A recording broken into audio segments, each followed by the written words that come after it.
Donc juste ici, vous pouvez voir un ex-voto. C'est ce fameux bateau. Pourquoi il a été mis ici? Bien justement parce que je vous l'ai dit plus tôt, Guîtres était un ancien point stratégique du trafic maritime.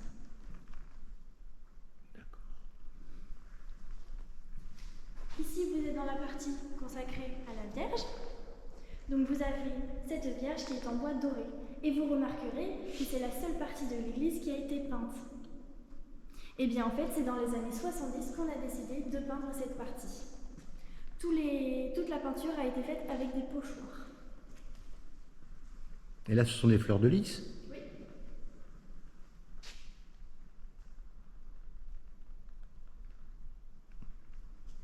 Donc juste ici, vous avez un monument aux morts. D'accord. Avec un crucifix. Alors pourquoi ce monument aux morts dans une église? Eh bien en fait, ce monument aux morts n'a pas été mis ici par la mairie. Il a été mis ici par l'initiative de la paroisse, que vous pouvez voir l'inscription, la paroisse de Guîtres, à ses enfants morts pour la France. Eh bien en fait, ce n'est que des années bien plus tard que les mairies ont décidé de mettre des monuments morts devant leur mairie.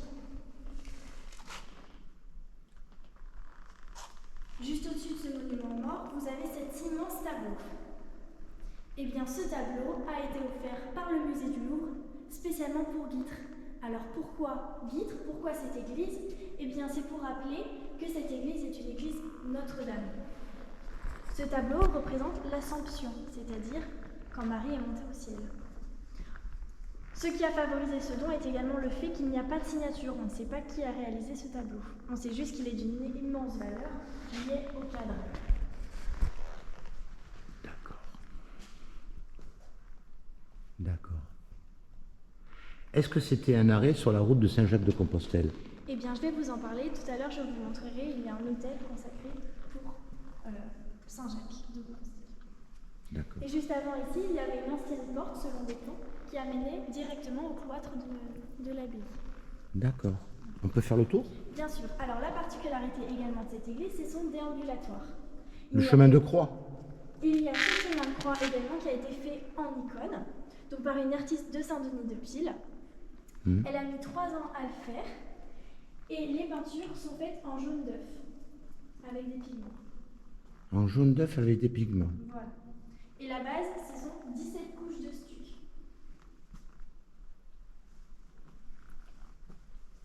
Il est magnifique ce chemin de croix. En icône. Voilà. Et donc juste ici, vous avez un vitrail qui est beaucoup plus récent que les autres vitraux. Et bien en fait, il a été rajouté, comme vous pouvez le voir. Et la différence entre un vitrail avant la Révolution française et après la Révolution française, ce sont ces mélanges. Vous ne trouverez jamais du bordeaux et par exemple du violet sur des anciens vitraux, puisqu'on disait qu'il y avait altération de la main de l'homme, et donc la lumière divine ne pouvait pas traverser ces vitraux. Et En dessous, ce vitrail a été fait par qui? je ne sais pas. Parce que j'ai un ami d'école qui fait des vitraux. Il s'appelle Monsieur Dupuis. D'accord. Et comme je sais qu'il travaille dans la région, je finis mon chemin de croix Bien sûr, allez-y. et je vous écoute. On vient là? Là, il y a des travaux en cours? Alors non, c'est la scène Ah, pour les concerts. Donc ici, vous êtes dans la partie consacrée au baptême, donc avec les fonts baptismaux. Vous avez cet hôtel qui est consacré à Saint-Étienne, et au-dessus de cet hôtel, vous avez un vitrail consacré à Saint Jean-Baptiste, donc le saint qui a baptisé Jésus.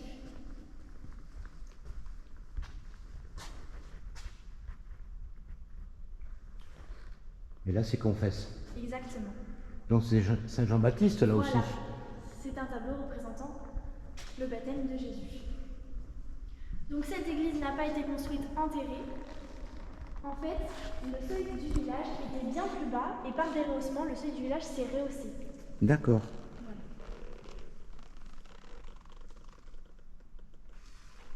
Il y a également une autre sculpture, donc que vous avez vue sous le vitrail le plus moderne. Et bien en fait, cette sculpture est la visitation de Marie à sa cousine, Sainte Élisabeth.